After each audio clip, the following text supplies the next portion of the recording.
ಪಂಚಾಂಗ ಶ್ರವಣ 2026 ವಿಶೇಷ ಕಾರ್ಯಕ್ರಮಕ್ಕೆ ಸ್ವಾಗತ. ನಾನು ಮಧು ನಾಗರಾಜ್. ಸಮಸ್ತ ಟಿವಿ9 ವೀಕ್ಷಕರಿಗೆ ಯುಗಾದಿ ಹಬ್ಬದ ಹಾರ್ದಿಕ ಶುಭಾಶಯಗಳು. ಪ್ರತಿ ವರ್ಷ ಹೊಸ ಹರ್ಷದೊಂದಿಗೆ ಯುಗಾದಿ ಬರುತ್ತೆ, ಸಡಗರ ಸಂಭ್ರಮವನ್ನ ಹೊತ್ತು ತರುತ್ತೆ. ಈ ಹಬ್ಬದ ಪ್ರಮುಖ ಆಚರಣೆ ಅಂದ್ರೆ ಪಂಚಾಂಗ ಶ್ರವಣ. ವರ್ಷದ ಆರಂಭದ ದಿನವಾದ ಯುಗಾದಿಯಂದು ಪಂಚಾಂಗ ಶ್ರವಣ ಮಾಡೋ ಪದ್ಧತಿ ತಲತಲಾಂತರದಿಂದ ಸಾಗಿ ಬಂದಿದೆ. ಬನ್ನಿ ಹಾಗಾದ್ರೆ ಈ ಬಾರಿಯ ಪಂಚಾಂಗದಲ್ಲಿ ಏನೆಲ್ಲ ಪ್ರಮುಖ ವಿಚಾರಗಳಿದೆ, ಪಂಚಾಂಗ ಶ್ರವಣದ ಫಲಗಳೇನು, ಈ ಬಗ್ಗೆ ತಿಳಿಸಿಕೊಡೋಕೆ ನಮ್ಮ ಸ್ಟುಡಿಯೋದಲ್ಲಿದ್ದಾರೆ ವಾಸ್ತುಶಾಸ್ತ್ರ, ಜ್ಯೋತಿಷ್ಯ ಶಾಸ್ತ್ರ, ಧರ್ಮಶಾಸ್ತ್ರ ಪಂಡಿತರಾದ ದೈವಜ್ಞ ಡಾಕ್ಟರ್ KN ಸೋಮಯ್ಯಾಜಿ ಅವರು. ಗುರುಗಳೇ ನಮಸ್ತೆ, ಕಾರ್ಯಕ್ರಮಕ್ಕೆ ಸ್ವಾಗತ. ನಮಸ್ತೆ ಗುರುಗಳೇ, ನಿಮಗೆ ಮೊದಲನೇದಾಗಿ ಯುಗಾದಿ ಹಬ್ಬದ ಹಾರ್ದಿಕ ಶುಭಾಶಯಗಳು. ಗುರುಗಳೇ, ಯುಗಾದಿ ಅಂತ ಅಂದ್ರೇನೆ ಹೊಸ ವರ್ಷ. ಹೊಸ ವರ್ಷ ಯಾವ ರೀತಿ ಇರಬೇಕು, ಅದರ ಮಹತ್ವ ಏನು, ವಿಶೇಷತೆ ಬಗ್ಗೆ ತಿಳಿಸ್ಕೊಡೋದಾದ್ರೆ ಗುರುಗಳೇ. ಶ್ರೀ ಗುರುಭ್ಯೋ ನಮಃ. ಇದು ಬಹಳ ದೊಡ್ಡ ಹಬ್ಬ, ಆದರೆ ಇದು ಪ್ರಾಂತೀಯವಾಗಿ ದೊಡ್ಡ ಹಬ್ಬ. ಭಾರತದಾದ್ಯಂತ ಅಲ್ಲ, ವಿಶ್ವಾದ್ಯಂತ ಅಲ್ಲ, ಪ್ರಾಂತೀಯವಾಗಿ ಬಹುಭಾಗದ ಕರ್ನಾಟಕ, ಪಕ್ಕದ ರಾಜ್ಯವಾದಂಥ ಆಂಧ್ರ, ತೆಲಂಗಾಣ, ಮಹಾರಾಷ್ಟ್ರ, ಗೋವಾ ಇತ್ಯಾದಿಗಳಿಗೆ ಇದು ದೊಡ್ಡದಾದ ಹಬ್ಬ. ಅದೇ ರೀತಿ ನಮ್ಮ ಇನ್ನೊಂದು ಭಾಗಕ್ಕೆ ಪಕ್ಕಕ್ಕೆ ಹೋದರೆ ತಮಿಳುನಾಡು, ಕೇರಳ, ಅವರಿಗೆ ಈ ಏಪ್ರಿಲ್ ಮಧ್ಯಭಾಗದಲ್ಲಿ ಬರ್ತಕ್ಕಂತಹ ಸೌರ ಸಂವತ್ಸರದ ಹೊಸ ವರ್ಷ ಆರಂಭ. ಇನ್ನು ನಾವು ಆ ಕಡೆ ಗುಜರಾತ್ ಪ್ರಾಂತ್ಯಕ್ಕೆ ಹೋದರೆ ದೀಪಾವಳಿಯಿಂದ ಅವರಿಗೆ ಹೊಸ ವರ್ಷ ಆರಂಭ, ದೀಪಾವಳಿಯಿಂದ ದೀಪಾವಳಿಗೆ. ಇನ್ನು ಬೆಂಗಾಲು, ಒರಿಸ್ಸಾ ಕಡೆಗೆ ಹೋದರೆ ಅವರಿಗೆ ಬೇರೆ. ಹೀಗೆ ಪ್ರಾಂತೀಯವಾಗಿ ಬದಲಾಗ್ತಕ್ಕಂತಹ ಹೊಸ ವರ್ಷದ ದಿವಸ ಇದು. ಚಾಂದ್ರಮಾನ ರೀತ್ಯ ಏನಪ್ಪ ಚಾಂದ್ರಮಾನ ರೀತ್ಯ ಅಂದರೆ ಚೈತ್ರಾದಿ ಲೆಕ್ಕ ಹಾಕ್ತಕ್ಕಂಥವ್ರಿಗೆ, ಚೈತ್ರ, ವೈಶಾಖ, ಜ್ಯೇಷ್ಠ, ಆಷಾಢ ಅಂತಕ್ಕಂಥ ಆಚರಣೆಯನ್ನು ಇಟ್ಕೊಂಡಿರ್ತಕ್ಕಂಥವ್ರಿಗೆ ಇದು ಹೊಸ ವರ್ಷ. ಮೇಷಾದಿ ಸೌರಮಾನ, ಮೇಷ, ವೃಷಭ ಇತ್ಯಾದಿ ಈ 12 ತಿಂಗಳುಗಳನ್ನು ಲೆಕ್ಕ ಹಾಕ್ತಕ್ಕಂಥವರಿಗೆ ಆ ಸೌರ ಯುಗಾದಿ. ಹಾಗೆ ಪ್ರಾಂತೀಯವಾಗಿ ಇದರ ಮಹತ್ವ ಪಡೆದಿರತಕ್ಕಂಥ ಬಹಳ ದೊಡ್ಡದಾದಂತಹ ಹೊಸ ವರ್ಷದ ಆರಂಭ. ಸಂವತ್ಸರ ಅಂತಕ್ಕಂಥದ್ದು 12 ತಿಂಗಳುಗಳ ಒಂದು ಸಮೂಹವನ್ನು ಒಂದು ವರ್ಷ ಅಥವಾ ಒಂದು ಸಂವತ್ಸರ ಅಂತ ಕರೆದ್ರು ನಮ್ಮಲ್ಲಿ ಕಾಲಗಣನೆ ಮಾಡಬೇಕಾದ್ರೆ. ಹೇಗೆ ನಮ್ಮಲ್ಲಿ ಜನವರಿಯಿಂದ ಡಿಸೆಂಬರ್ವರೆಗೆ ಒಂದು ವರ್ಷ ಅಂತ ಕರೀತಾರೋ, ಅದೇ ರೀತಿ ಚೈತ್ರ ಮಾಸದಿಂದ ಚಾಂದ್ರಮಾನ ರೀತ್ಯ ಫಾಲ್ಗುಣ ಮಾಸದ ಅಮಾವಾಸ್ಯವರೆಗೆ ಬರ್ತಕ್ಕಂಥ 12 ತಿಂಗಳುಗಳ ಒಂದು ಸಮೂಹವನ್ನು ಸಂವತ್ಸರ ಅಥವಾ ಒಂದು ವರ್ಷ, ಚಾಂದ್ರಮಾನ ವರ್ಷ ಅಂತ ಕರೆದರು. ಆ ರೀತಿಯಲ್ಲಿ ಈ ಚಾಂದ್ರಮಾನ ಸಂವತ್ಸರದ ರೀತ್ಯ ನಮಗೆ ಇರತಕ್ಕಂತಹ ಅತಿ ದೊಡ್ಡದಾದ ಹಬ್ಬ ಈ ಯುಗಾದಿ ಹಬ್ಬ. ಏನು ಯುಗಾದಿ? ಯುಗಾದಿ ಅಂತಂದರೆ ಯುಗದ ಆದಿ ಅಂತ ಸಿಂಪಲ್ಲಾಗಿ ಕೊಲೋಕಲ್ ಲ್ಯಾಂಗ್ವೇಜಲ್ಲಿ ಹೇಳ್ಬೋದು. ಅಂದರೆ ವರ್ಷದ ಮೊದಲನೇ ದಿವಸ, ಹೊಸ ವರ್ಷ, ವರ್ಷದ ಮೊದಲನೇ ದಿವಸ. ಆ ಮೊದಲನೇ ದಿವಸ ಚೈತ್ರ ಮಾಸದ ಶುಕ್ಲ ಪಕ್ಷದ ಪಾಡ್ಯ, ಆ ದಿವಸದಿಂದ ಆ ದಿವಸ ಹಬ್ಬದ ನೂತನ ವರ್ಷದ ಆಚರಣೆ, ಹೊಸ ವರ್ಷದ ಆಚರಣೆ ವಿಜೃಂಭಣೆಯಿಂದ ಕುಟುಂಬದವರೆಲ್ಲ ಸೇರಿ ಆ ಭಗವಂತನ, ಜಗದ್ರಕ್ಷಕನ ಅನುಗ್ರಹವನ್ನು ಪಡೆದು ಸಂಭ್ರಮಿಸ್ತಕ್ಕಂತಹ ಒಂದು ವಿಶೇಷವಾದಂತಹ ಮಹತ್ತರವಾದ ದಿವಸ ಇದು. ಹಾಗಾಗಿ ಅದಕ್ಕೆ ಯುಗಾದಿ ಅಂತಕ್ಕಂಥದ್ದನ್ನು ನಾವು ಹೇಳಿದ್ವಿ. ಇದು ಯುಗಾದಿ. ಈ ಸಂವತ್ಸರದ ವರ್ಷವೋ ಹೆಸರು ಪರಾಭವ ಅಂತಕ್ಕಂಥದ್ದು. ಪರಾಭವ ಅಂದ ಮಾತ್ರಕ್ಕೆ ಯಾರೂ ಏನು ಹೆದರ್ಕೋಬೇಕಾಗಿದ್ದಿಲ್ಲ. ಈ 60 ಸಂವತ್ಸರಗಳ ಒಂದು ಸಮೂಹ ಏನಿದೆ, ಪ್ರಭವಾದಿ ಷಷ್ಠಿ ಸಂವತ್ಸರಾಣ ಮಧ್ಯೆ ಅಂತ, ಆ ಸಂವತ್ಸರಗಳ ಮಧ್ಯದಲ್ಲಿ ಬರತಕ್ಕಂತಹ ಒಂದು ಹೆಸರಿದು, ಸಂವತ್ಸರದ ಹೆಸರು. ನಾರದ ಮಹರ್ಷಿಯ ಮಕ್ಕಳು ಇತ್ಯಾದಿಗಳು ಪುರಾಣ ಕಥೆಗಳಲ್ಲಿ ನಾವು ಕೇಳ್ಬೋದು. ಅಲ್ಲೇನೋ ಪರಾಭವ ಅಂದ್ಕೊಳ್ಳೆ ಎಲ್ಲೋ ನಮಗೇನೋ ಅಪಜಯ ಆಗಿಬಿಡುತ್ತೆ, ತೊಂದರೆ ಆಗುತ್ತೆ ಅಂತಕ್ಕಂಥ ಭಯ ಪಡಬೇಕಾಗಿದ್ದಿಲ್ಲ. ಯಾಕಪ್ಪ ಅಂದರೆ ನಮ್ಮ ಉದಾಹರಣೆಗೆ ವಿಕಾರಿ ಅಂತಕ್ಕಂಥದ್ದು ಇನ್ನೊಂದು ಸಂವತ್ಸರದ ಹೆಸರು. ಅದರಲ್ಲಿ ಹುಟ್ಟಿರ್ತಕ್ಕಂಥವರು ಎಷ್ಟೋ ಜನ ವಿಕಾರವಾಗಿಲ್ದೇನೆ ಲಕ್ಷಣವಾಗೂ ಇರ್ತಾರೆ. ಹಾಗಾಗಿ ಆ ಹೆಸರಿಗಾಗಿ ಭಯ ಪಡ್ತಕ್ಕಂಥ ಅವಶ್ಯಕತೆ ಇಲ್ಲ ಅಂತಕ್ಕಂಥದ್ದು ಇಲ್ಲಿ ಸ್ಪಷ್ಟವಾದಂತಹ ನಿಲುವು. ಓಕೆ ಗುರುಗಳೇ, ಇನ್ನು ಯುಗಾದಿಯಲ್ಲಿ ನಮ್ಮ ಪಂಚಾಂಗ ಶಾಸ್ತ್ರದ ಹೆಚ್ಚು ಮಹತ್ವ ಇದೆ ಗುರುಗಳೇ. ಈ ಪಂಚಾಂಗ ಅಂದರೆ ಏನು ಗುರುಗಳೇ? ಪಂಚಾಂಗ ಅಂತಂದರೆ ಇದು ಒಂದು ಕೊಲೋಕಿಯಲ್ ಲ್ಯಾಂಗ್ವೇಜಲ್ಲಿ ನಾನು ಹೇಳಬೇಕು ಅಂದರೆ ತಿಥಿ, ವಾರ, ನಕ್ಷತ್ರ, ಯೋಗ ಮತ್ತು ಕರ್ಣಗಳ ಒಂದು ಸಮೂಹ ತಿಳಿಸ್ತಕ್ಕಂತಹ ಒಂದು ಡಿಟೈಲ್ ಕೈಪಿಡಿ, ಡಿಟೈಲ್ ಕ್ಯಾಲೆಂಡರ್. ನಮಗೆ ಹೇಗೆ 2024 ಇಸ್ವಿ ಮಾರ್ಚ್ ತಿಂಗಳು 14ನೇ ತಾರೀಕು ಅಂತ ನಾವು ಹೇಗೆ ನಾವು ನೋಡ್ಕೊಳ್ಳೋದಕ್ಕೊಂದು ಕ್ಯಾಲೆಂಡರ್, ವಾಲ್ ಕ್ಯಾಲೆಂಡರ್ ಅಥವಾ ಒಂದು ಕ್ಯಾಲೆಂಡರ್, ಟೇಬಲ್ ಕ್ಯಾಲೆಂಡರ್ ಇತ್ಯಾದಿಗಳನ್ನ ಮಾಡಿರ್ತೀವಿ. ಅದೇ ರೀತಿಯಲ್ಲಿ ನಮ್ಮ ಪದ್ಧತಿ ಪರಂಪರೆಯ ಪ್ರಕಾರ ಈ ವರ್ಷ ಇವತ್ತು ಯಾವ ತಿಥಿ, ಯಾವ ತಿಂಗಳು, ಯಾವ ನಕ್ಷತ್ರ, ಯಾವ ಯೋಗ, ಯಾವ ಕರ್ಣ ಅಂತಕ್ಕಂಥದ್ದನ್ನೆಲ್ಲ ವಿವರವಾಗಿ ಕೊಟ್ಟಿರ್ತಕ್ಕಂತಹ ಒಂದು ಡಿಟೈಲ್ ಕ್ಯಾಲೆಂಡರ್ ಕೈಪಿಡಿ. ಈ ಪಂಚಾಂಗ ಅಂತಂದು 5 ಮುಖ್ಯವಾಗಿ ಇದರಲ್ಲಿ ಇಂಡಿಕೇಟ್ ಮಾಡುತ್ತೆ. ತಿಥಿ, ವಾರ, ನಕ್ಷತ್ರ, ಯೋಗ ಮತ್ತು ಕರ್ಣವನ್ನು ಕ್ಲಿಯರಾಗಿ ಇಂಡಿಕೇಟ್ ಮಾಡೋದ್ರಿಂದ ಪಂಚಾಂಗ ಅಂತ ಕರೆದ್ರೆ. ಈ ಪಂಚಾಂಗ ಪೂಜೆ ಯಾಕೆ ಮಾಡಬೇಕು ಅಂತ ಗುರುಗಳೇ? ಭಾರತೀಯ ಸಂಸ್ಕಾರ, ಸಂಸ್ಕೃತಿ, ಪದ್ಧತಿ, ಪರಂಪರೆಯಲ್ಲಿ ಪ್ರತಿಯೊಂದು ಚರಾಚರ ವಸ್ತುವಿನಲ್ಲೂ ಕೂಡ ದೈವತ್ವವನ್ನು ಕಂಡು, ಎಲ್ಲದೂ ಕೂಡ ದೇವರ ಅನುಗ್ರಹ, ದೈವತ್ವವನ್ನು ಕಂಡು, ತೇನವಿನ ತೃಣಮಿಪಿನ ಚಲತಿ ಅಂತಕ್ಕಂಥ ಒಂದು ಮನೋಭಾವನೆಯಿಂದ ಆ ಪಂಚಾಂಗಕ್ಕೆ ಒಂದು ಗೌರವವನ್ನು ಸೂಚಿಸಿ ವರ್ಷ ಎಲ್ಲ ಆ ಪಂಚಾಂಗದಿಂದ ನಮಗೆ ಶುಭವಾದ ವಾಕ್ಯಗಳೇ ಬರ್ತಾ ಇರಲಿ, ಒಳ್ಳೆಯದಾಗ್ತಾ ಇರಲಿ ಅಂತಕ್ಕಂಥ ಸತ್ ಆಸೆಯಿಂದ, ಅಂದರೆ ಸದಾಶಯದಿಂದ ಆ ಪಂಚಾಂಗ ಅಟ್ಲೀಸ್ಟ್ ಯುಗಾದಿ ದಿವಸ ಶ್ರವಣ ಮಾಡೋದಕ್ಕೆ ಮುಂಚೆ ಒಂದು ತಟ್ಟೆಯಲ್ಲಿ ತಂಡುಲ ಧಾನ್ಯಲಕ್ಷ್ಮಿಯಾದ ಅಕ್ಕಿಯನ್ನಲ್ಲಿ ಹಾಕಿ, ಅಕ್ಕಿ ಮೇಲೆ ಈ ಪಂಚಾಂಗವನ್ನು ಇಟ್ಟು ಅದಕ್ಕೊಂದು ಸಂಕ್ಷಿಪ್ತವಾಗಿ ಒಂದು ಪೂಜೆ ಮಾಡಿ, ಪ್ರಕೃತಿ ದೇವತೆಗೆ, ಪಂಚಭೂತಗಳಿಗೆ, ಪಂಚಾಂಗಕ್ಕೆ ಪೂಜೆಯನ್ನು ಮಾಡಿ ಆ ಭಗವಂತನ ಸ್ಮರಿಸಿ, ಕೃತಜ್ಞತಾಪೂರ್ವಕವಾಗಿ ಸ್ಮರಿಸಿ, ಅನಂತರದಲ್ಲಿ ಪಂಚಾಂಗ ಪಠನ ಮಾಡೋದರಿಂದ ಅಥವಾ ಪಂಚಾಂಗ ಶ್ರವಣ ಮಾಡೋದರಿಂದ ಮುಂದಿನ ಸಂವತ್ಸರ ಎಲ್ಲದೂ ಕೂಡ ಶುಭವಾಗಿರುತ್ತೆ, ನೆಮ್ಮದಿಯಾದಂಥ, ಆರೋಗ್ಯಪೂರ್ಣವಂತಹ, ತೃಪ್ತಿಕರವಾದಂಥ, ಅಭಿವೃದ್ಧಿ ಪಥವಾದಲ್ಲಿ ನಮ್ಮ ಜೀವನ ನಡೆಯುತ್ತೆ ಅಂತಕ್ಕಂಥ ಒಂದು ಅನುಭವ ಸಿದ್ಧಾಂತದಿಂದ ಪಂಚಾಂಗಕ್ಕೆ ಪೂಜೆ ಮಾಡತಕ್ಕಂಥ ಪದ್ಧತಿಯನ್ನು ನಾವು ತಂದರು. ನಿಜ ಗುರುಗಳೇ, ಹೇಳಿದ್ರಿ ಕ್ರಮ ಯಾವ ರೀತಿ ಇರಬೇಕು ಅಂತ ಹೇಳಿ. ಇಂತಹದ್ದೇ ಸಂದರ್ಭದಲ್ಲಿ ಮಾಡಬೇಕು, ಇಂತಹದ್ದೇ ಸಮಯ ಅಥವಾ ಇಂಥವರೇ ಮಾಡಬೇಕು ಅನ್ನೋದು ಇದೆಯಾ ಗುರುಗಳೇ? ಸಾಧಾರಣವಾಗಿ ಈ ಹಬ್ಬದ ಆಚರಣೆಯ ಪದ್ಧತಿಗಳಲ್ಲಿ ಪಂಚಾಂಗ ಪೂಜೆನೂ ಬಂದ್ಬಿಡುತ್ತೆ. ಏನಪ್ಪ ಅಂದರೆ, ಮೊಟ್ಟ ಮೊದಲನೇದಾಗಿ ನಾವು ಮಾಡಬೇಕಾದ್ದು ಹಬ್ಬಕ್ಕೆ ತಯಾರಿ ಅಂತಂದರೆ ತಳಿರು ತೋರಣ ಅಂತಂದರು.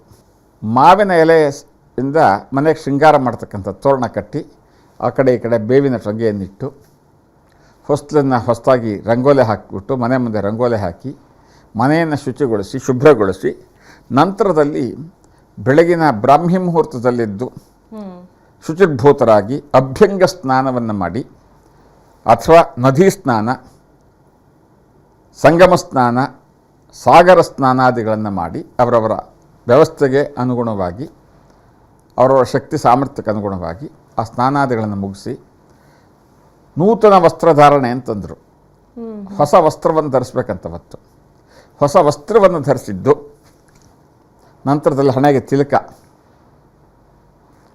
ಇನ್ನು ಅವರವರ ಶಕ್ತಿಯಾನುಸಾರ ಇರತಕ್ಕಂಥ ಆಭರಣಾದಿಗಳನ್ನು ಹಾಕ್ಕೊಂಡು, ನಂತರದಲ್ಲಿ ಕುಲದೇವತಾ ಪೂಜೆ, ಇಷ್ಟದೇವತಾ ಪೂಜೆ, ನಿತ್ಯ ಮಾಡ್ತಕ್ಕಂಥ ನಿತ್ಯದೇವತಾ ಇಷ್ಟದೇವತಾ ಪೂಜೆ, ನಮ್ಮ ಭವಿಷ್ಯದಲ್ಲಿ ಆರಾಧನೆ ಮಾಡ್ಕೊಂಡು ಬಂದಿರತಕ್ಕಂತಹ ದೇವತಾ ಧ್ಯಾನಗಳು, ಪೂಜೆಗಳನ್ನು ಮಾಡಿ, ನಂತರದಲ್ಲಿ ಮನೆ ಮಂದಿಯೆಲ್ಲ ಸೇರಿ ಆ ಪಂಚಾಂಗಕ್ಕೆ, ಪಂಚಾಂಗ ದೇವತೆಗೆ, ಪಂಚಭೂತಗಳಿಗೆ ವಿಧಿಪೂರ್ವಕವಾಗಿ ಒಂದು ಸಂಕ್ಷಿಪ್ತವಾದ ಪೂಜೆ ಮಾಡಿ, ನಂತರದಲ್ಲಿ ಮನೆಯವರೆಲ್ಲರೂ ಕಲಿತು ಆ ಪಂಚಾಂಗ ಪಠನ ಮಾಡೋದಕ್ಕೆ ಮುಂಚೆ ತೀರ್ಥಪ್ರಸಾದ ಜೊತೆಗೆ ಇನ್ನೊಂದು ವಿಶೇಷತೆ ಅಂದರೆ ಬೇವು ಬೆಲ್ಲವನ್ನು ವಿತರಣೆ ಮಾಡ್ತಕ್ಕಂಥದ್ದು, ಸ್ವೀಕಾರ ಮಾಡ್ತಕ್ಕಂಥದ್ದು.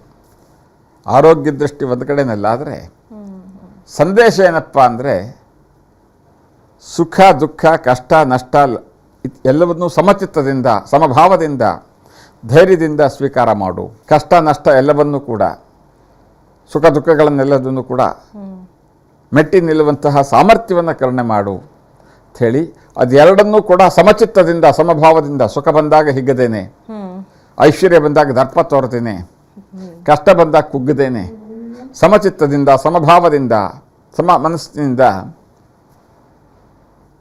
ನಾನು ಜೀವನ ಮಾಡ್ತೀನಿ ಅಂತಕ್ಕಂಥ ಒಂದು ನಿರ್ಣಯ, ರೆಸಲ್ಯೂಷನ್ ಪಾಸ್ ಮಾಡೋದು ಹಾಗೆ ನಿರ್ಣಯ ತಗೊಂಡು ಆ ಸಂದೇಶವನ್ನು ಉಳಿದ ಕುಟುಂಬ ಸದಸ್ಯರೆಲ್ಲರಿಗೂ ಕೊಟ್ಟು, ಅದರ ಸಾಂಕೇತಿಕವಾಗಿ ಬೇವು ಬೆಲ್ಲವನ್ನು ಸ್ವೀಕಾರ ಮಾಡಿ, ನಂತರದಲ್ಲಿ ಕುಟುಂಬದವರೆಲ್ಲರೂ ಕೂತು ಮನೆ ಯಜಮಾನಿಗೆ ಈ ಪಂಚಾಂಗ ಪಠನ ಮಾಡೋದು ಗೊತ್ತಿದ್ದ ಪಕ್ಷದಲ್ಲಿ. ಹೇಗೆ ಗುರುಗಳೇ ಪಂಚಾಂಗ ಪಠಣ ಮಾಡೋದು ಹೇಗೆ? ಪಂಚಾಂಗ ಪಠನ ಮಾಡೋದು ಅಂದರೆ ಓದೋದು ಅಂತ. ಅದೇನು ಅಂಥ ಕಷ್ಟದ ಕೆಲಸವೇನೂ ಅಲ್ಲ, ಭಾಳ ಸಿಂಪಲ್ಲು.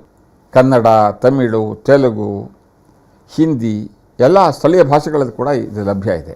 ಪಠನ ಮಾಡೋದಕ್ಕೆ ಗೊತ್ತಿಲ್ಲದೆ ಇದ್ದರೆ ಗೊತ್ತಿರತಕ್ಕಂತಹ ಪಂಡಿತರು, ಪುರೋಹಿತರು, ಹಿರಿಯರನ್ನು ಕರೆಸಿ ಅವ್ರ ಹತ್ರ ಪಠನ ಮಾಡಿಸಿ ನಾವು ಶ್ರವಣ ಮಾಡ್ತಕ್ಕಂಥದ್ದು. ಪಂಚಾಂಗ ಶ್ರವಣ ಅಂತಂದರೆ ಕೇಳೋದು ಅಂತ, ಇಲ್ಲಿ ಶ್ರವಣ ಮಾಡ್ತಕ್ಕಂಥದ್ದು. ನಂತರದಲ್ಲಿ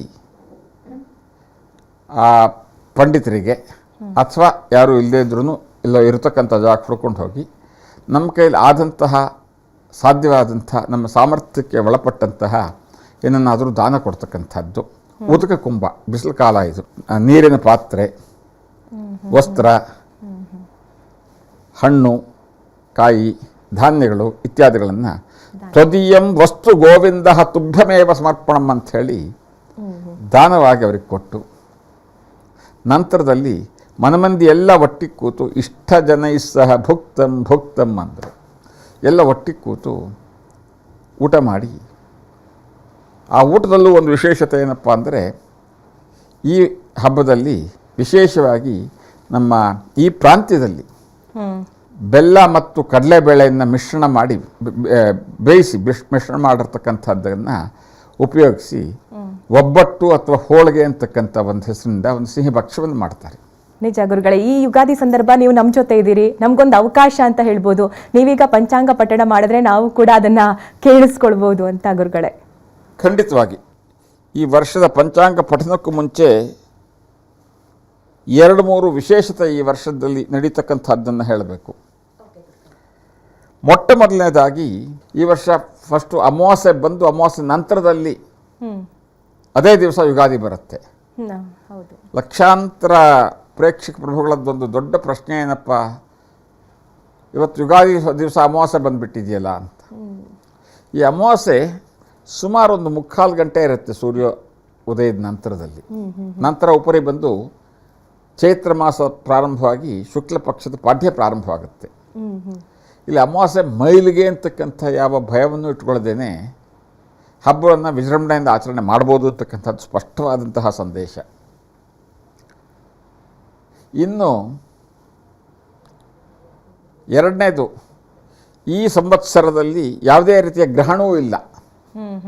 ಎಲ್ಲೋ ಏನೋ ಗ್ರಹಣ ಆಗಿಬಿಡುತ್ತೆ ಅಂತ ಇಲ್ಲೆಲ್ಲ ಆಚರಣೆ ಮಾಡೋಕ್ಕೆ ಹೋಗೋದು, ಅದಕ್ಕೆ ಕೂತ್ಕೊಂಡು ಚರ್ಚೆ ಮಾಡ್ತಕ್ಕಂಥದ್ದು, ಅದಕ್ಕೆ ಏನೇನೋ ಬೇಡದೇ ಇರತಕ್ಕಂಥ ಪರಿಹಾರಗಳನ್ನು ಹುಡುಕ್ತಕ್ಕಂಥದ್ದು ಏನೂ ಬೇಕಾಗಿಲ್ಲ. ಈ ವರ್ಷ ಯಾವುದೇ ರೀತಿಯ ಗ್ರಹಣದ ಆಚರಣೆಯೂ ಕೂಡ ನಮಗಿಲ್ಲ. ಇಲ್ಲಿ ಗ್ರಹಣ ಆಗೋದಿಲ್ಲ, ಗೋಚರ ಆಗೋದಿಲ್ಲ. ಮೂರನೇದಾಗಿ ಆಗಲೇ ಹೇಳಿದೆ, ವರ್ಷ ಅಥವಾ ಸಂವತ್ಸರ ಅಂದರೆ ಏನು ಅಂತ. 12 ತಿಂಗಳುಗಳ ಒಂದು ಸಮೂಹವನ್ನು ನಾವು ಸಂವತ್ಸರ ಅಂತ ಕರಿತೀವಿ ಅಂತ. ಆದರೆ ಈ ವರ್ಷ 12 ಅಲ್ಲ 13 ತಿಂಗಳು ಬಂದಿದೆ. ಹೇಗೆ? ಅಧಿಕ ಮಾಸ ಅಂತಕ್ಕಂಥದ್ದು ಒಂದು ಸೇರಿಕೊಂಡಿದೆ. ಜ್ಯೇಷ್ಠ ಮಾಸದಲ್ಲಿ 1 ತಿಂಗಳು ಎಕ್ಸ್ಟ್ರಾ ಜ್ಯೇಷ್ಠ, ಅದನ್ನು ಅಧಿಕ ಮಾಸ ಅಂತ ಕರೆದರು. ಆಗಾಗ 4 ವರ್ಷಗಳಿಗೊಮ್ಮೆ ಅಧಿಕ ಮಾಸವೂ ಬರುತ್ತೆ. ಅದೇ ರೀತಿಯಲ್ಲಿ ಅಪರೂಪಕ್ಕೆ ಕೆಲವೊಮ್ಮೆ 11 ತಿಂಗಳ ಒಂದು ವರ್ಷವೂ ಉಂಟು ನಮ್ಮಲ್ಲಿ. ಅದೆರಡನ್ನೂ ಕೂಡ ನಾವು ಕಾಣ್ಬೋದು.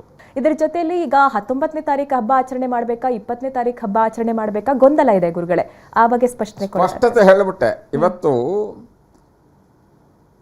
ಅಮಾವಾಸ್ಯೆ ಮುಗಿದು ಪಾಡ್ಯ ಪ್ರಾರಂಭ ಆಗ್ತಕ್ಕಂಥದ್ದು, ಅಮಾವಾಸ್ಯೆ ಸೂರ್ಯ ಉದಯದ ನಂತರ ಇರತಕ್ಕಂಥ ಅತ್ಯಲ್ಪ ಸಮಯ, ಸುಮಾರೊಂದು ಅರ್ಧ ಗಂಟೆ ಅಷ್ಟು. ಅಂದ್ರೆ 19ನೇ ತಾರೀಕು ಯುಗಾದಿ ಹಬ್ಬ. ಆದ್ದರಿಂದ ಅವತ್ತು ಅದರ ನಂತರದಲ್ಲಿ ಉಪರಿ ಅಂತ ಬರೋದು ಚೈತ್ರ ಮಾಸ ಶುಕ್ಲ ಪಕ್ಷ ವಸಂತ ಋತು ಅಂತ ಬರೆದ್ಬಿಟ್ವಿ. ಹಾಗಾಗಿ ಹಬ್ಬದ ಆಚರಣೆ ಅನುಮಾನ ಗೊಂದಲಕ್ಕೆ ಅವಕಾಶವೇ ಇಲ್ಲ. ಇದಮಿತ್ತಂ ಅಂತ ಸ್ಪಷ್ಟವಾಗಿ ಹೇಳ್ತಕ್ಕಂಥದ್ದು 19ನೇ ತಾರೀಕು ಮಾರ್ಚು. ಅದು 20ನೇ ತಾರೀಕು ಯಾವುದಕ್ಕೂ ಸಾಧ್ಯ ಇಲ್ಲ. ಇದು ಈ ವರ್ಷದ ಒಂದು ವಿಶೇಷತೆ. ಎಲ್ಲದರಲ್ಲೂ ಶುಭವನ್ನು ಕಾಣತಕ್ಕಂಥ ವಿಶೇಷತೆ, ವೈವಿಧ್ಯತೆ ಭಾರತೀಯರದ್ದು. ಹಾಗಾಗಿ ಅಮಾವಾಸ್ಯೆ ಅಂತಕ್ಕಂಥದ್ದು ನಿಷಿದ್ಧ ಅಲ್ಲ. ಒಂದು, ಇವತ್ತು ಅಮಾವಾಸ್ಯೆ ಭಾಳ ಅಲ್ಪ ಇದ್ದು ಇವತ್ತೇ ಯುಗಾದಿ ಆಚರಣೆ ಅಂತಕ್ಕಂಥದ್ದು ಸ್ಪಷ್ಟವಾಗಿ. ಅಧಿಕ ಮಾಸವಾದ್ದರಿಂದ ಅಧಿಕಸ್ಯ ಅಧಿಕಂ ಫಲಂ ಅಂತಂದರು ಶಾಸ್ತ್ರದಲ್ಲಿ. ದೇವತಾ ಕಾರ್ಯಕ್ಕೆ, ಸತ್ಕಾರ್ಯಕ್ಕೆ ಅತ್ಯಂತ ಶುಭವಾದ ಸಮಯ ದೇವತಾನುಷ್ಠಾನಕ್ಕೆ. ಹಾಗಾಗಿ ಆ ವಿಷ್ಣುವಿನ ಆರಾಧನೆಗೆ ಅಧಿಕ ಮಾಸ, ಅಧಿಕ ಜ್ಯೇಷ್ಠ ಭಾಳ ಭಾಳ ಶ್ರೇಷ್ಠವಾದಂಥದ್ದು. ಹಾಗಾಗಿ ಇದನ್ನು ಸ್ಪಷ್ಟವಾಗಿ ವರ್ಷದ ಪ್ರಾರಂಭದಲ್ಲಿ ಹೇಳ್ತಾ ಇದ್ದೀನಿ. ಗ್ರಹಣದ ಭಯ ಬೇಡ, ಅಮಾವಾಸ್ಯೆ ಭಯ ಬೇಡ, ಅಧಿಕ ಮಾಸದ ಭಯ ಬೇಡ, ಯಾವುದಕ್ಕೂ ಭಯ ಬೇಡ. ಭಯೇಭ್ಯಸ್ತ್ರಾಹಿನೋ ದೇವಿ ದುರ್ಗೆ ದೇವಿ ನಮೋಸ್ತುತೆ ಎಂದಂತಹ ಸಂಸ್ಕಾರ ಭಾರತೀಯರದ್ದು. ಈ ಯುಗಾದಿಯ ವಿಶೇಷ ಕಾರ್ಯಕ್ರಮಕ್ಕೆ ನಿಮ್ಮೆಲ್ಲರಿಗೂ ಮತ್ತೆ ಸ್ವಾಗತ. ಗುರುಗಳೇ, ನಮಗೋಸ್ಕರ ಪಂಚಾಂಗ ಪಠಣ ಮಾಡಿ. ಖಂಡಿತವಾಗಿ. ಶ್ರೀ ಗುರುಭ್ಯೋ ನಮಃ. ಓಂ. ಶ್ರೀಮಂದ್ರಪ ಶಾಲಿವಾಹನ ಶಕ ವರ್ಷ 1949ನೇ ಪರಾಭವನಾಮ ಸಂವತ್ಸರದ ಉತ್ತರಾಯಣ ವಸಂತ ಋತು ಚೈತ್ರ ಮಾಸದ ಶುಕ್ಲ ಪಕ್ಷ ಪಾಡ್ಯ ಬೆಳಗ್ಗೆ 57 ಗಂಟೆ, ಅಂದರೆ ನಾಳೆ ಬೆಳಗ್ಗೆ 5:41 ಪಾಡ್ಯ, ಉತ್ತರಾಭಾದ್ರ ನಕ್ಷತ್ರ, ಶುಕ್ಲಯೋಗ, ನಾಗವಾನ್ ಕರ್ಣ. ಇವತ್ತಿನ ದಿನ ವಿಶೇಷ ತೈಲಾಭ್ಯಂಗ, ಅಂದರೆ ಆಗಲೇ ನಾನು ಹೇಳ್ದಂಗೆ ಅಭ್ಯಂಗ ಸ್ನಾನ, ನಿಂಬದಳ ಭಕ್ಷಣ, ಬೇವು ಬೆಲ್ಲವನ್ನು ಸ್ವೀಕಾರ ಮಾಡ್ತಕ್ಕಂಥದ್ದು, ಹಾಗೆ ಪಂಚಾಂಗ ಶ್ರವಣ, ಪಂಚಾಂಗ ಪಠನ ಅಥವಾ ಶ್ರವಣ. ಇನ್ನು ಚಂದ್ರದರ್ಶನ ಇವತ್ತು ಬಹಳ ವಿಶೇಷ. ನಮಗೆ ಚೌತಿ ಚಂದ್ರನ ದರ್ಶನ ನಿಷಿದ್ಧ ಗಣಪತಿ ಹಬ್ಬದಲ್ಲಿ. ಅದೇ ರೀತಿಯಲ್ಲಿ ಯುಗಾದಿ ಹಬ್ಬದ ದಿವಸ ಚಂದ್ರದರ್ಶನ ಬಹಳ ಶುಭ. ಇನ್ನು ನವರಾತ್ರಿ ಆರಂಭ. ಏನಪ್ಪ ನವರಾತ್ರಿ ಅಕ್ಟೋಬರಲ್ಲಿ ಯಾವಾಗಲೂ ಬರ್ತಾ ಇತ್ತು, ಇರುವಾಗ ಈಗಲೇ ಹೇಳ್ತಿದ್ದಾರಲ್ಲ ಅನ್ಬೋದು. ನಮ್ಮಲ್ಲಿ 5 ನವರಾತ್ರಿಗಳಿದ್ದರೂ ಕೂಡ ಇತ್ತೀಚಿನ ವರ್ಷಗಳಲ್ಲಿ 2 ನವರಾತ್ರಿ ಆಚರಣೆ ಬಹಳ ಪ್ರಮುಖವಾಗಿದೆ. ಮೊದಲನೇದಾಗಿ ಚೈತ್ರ ನವರಾತ್ರಿ. ಈ ಚೈತ್ರ ಮಾಸದಲ್ಲಿ ಬರ್ತಕ್ಕಂಥ 9 ದಿನಗಳ ಸಮೂಹ ಏನಿದೆ, ಚೈತ್ರ ಶುದ್ಧ ಪಾಡ್ಯದಿಂದ ನವಮಿಯವರೆಗೆ, ಅದನ್ನು ವಸಂತ ನವರಾತ್ರಿ ಅಂತ ಕರೆದ್ರು. ವಸಂತ ಕಾಲದಲ್ಲಿ ಬರೋದ್ರಿಂದ, ವಸಂತ ಋತುವಿನಲ್ಲಿ ಬರೋದ್ರಿಂದ, ಅಥವಾ ರಾಮನವರಾತ್ರಿ ಅಂತ ಕರೆದ್ರು, ಯಾಕಂದರೆ ರಾಮನವಮಿ ಬರೋದ್ರಿಂದ. ಚೈತ್ರ ನವರಾತ್ರಿ ಅಂತ ಕರೆದ್ರು, ಅದನ್ನು ಚೈತ್ರ ಮಾಸದಲ್ಲಿ ಬರೋದ್ರಿಂದ. ಇದೇ ರೀತಿಯಲ್ಲಿ ಇದರಲ್ಲಿ ಆಶ್ವಜ ಮಾಸದಲ್ಲಿ ಬರ್ತಕ್ಕಂಥದ್ದನ್ನ ಶರನ್ನವರಾತ್ರಿ ಅಂತ ಕರೆದೋದು, ಶರತ್ಕಾಲದಲ್ಲಿ ಇರ್ತಕ್ಕಂಥದ್ದರಿಂದ, ಶರತ್ ಋತುವಿನಲ್ಲಿ ಬರೋದ್ರಿಂದ ಅದನ್ನು ಆಶ್ವೀಜ ನವರಾತ್ರಿ ಅಂತ ಕರೆದ್ರು. ಆಶ್ವೀಜ ಮಾಸದಿಂದ ಬರೋದರಿಂದ ದೇವಿ ಆರಾಧನೆಗೆ ಬಹಳ ಶ್ರೇಷ್ಠವಾದಂಥದ್ದು. ಈ 2 ನವರಾತ್ರಿ ಆಚರಣೆ ನಮ್ಮ ಪದ್ಧತಿ ಪರಂಪರೆ ಬಹಳ ವಿಶೇಷವಾಗಿ ಕಾಣ್ಬೋದು. ಅದು ಕೂಡ ಇವತ್ತಿನಿಂದಲೇ. ಇದಿಷ್ಟು ಕೂಡ ಈ ದಿವಸದ ಒಂದು ವಿಶೇಷವಮ್ಮ, ಈ ವರ್ಷದ ಒಂದು ವಿಶೇಷವೂ ಕೂಡ. ಇನ್ನು ಇದಿಷ್ಟು ಈ ವರ್ಷದ ಒಂದು ಸಂಕ್ಷಿಪ್ತವಾದಂಥದ್ದಾದರೆ ಸಂವತ್ಸರ ಫಲ ಅಂತ ಹೇಳ್ತೀವಿ. ಆ ಸಂವತ್ಸರ ಫಲದ ಜೊತೆಗೆ ನಮ್ಮಲ್ಲಿ ಇನ್ನೊಂದು ಪದ್ಧತಿಯೂ ಉಂಟು. 2 ಮುಖ್ಯವಾಗಿ ಇಲ್ಲಿ ಹೇಳಬೇಕಾದ್ದು. ಈ ವರ್ಷ ಜ್ಯೇಷ್ಠ ಮಾಸ ಅಧಿಕವಾಗಿರೋದ್ರಿಂದ ಅದರ ಫಲ ಏನು ಅಂತಕ್ಕಂಥದ್ದು, ಜೊತೆಗೆ ಸಂಕ್ರಾಂತಿ ಪುರುಷ ಲಕ್ಷಣ ಮತ್ತು ಸಂಕ್ರಾಂತಿಯ ಫಲ. ಸಂಕ್ರಾಂತಿಯಿಂದಾಗ ಆಶ್ಚರ್ಯವಾಗ್ಬೋದು, ಮೊನ್ನೆ ಜನವರಿನಲ್ಲಿ ಸಂಕ್ರಾಂತಿ ಮುಗಿದೋಯ್ತು, ಇವಾಗ ಇವರೇನೋ ಮಾರ್ಚ್ ತಿಂಗಳಲ್ಲಿ ಕೂಡ ಸಂಕ್ರಾಂತಿ ಅಂತೀಯಾರಲ್ಲ ಅಂತ.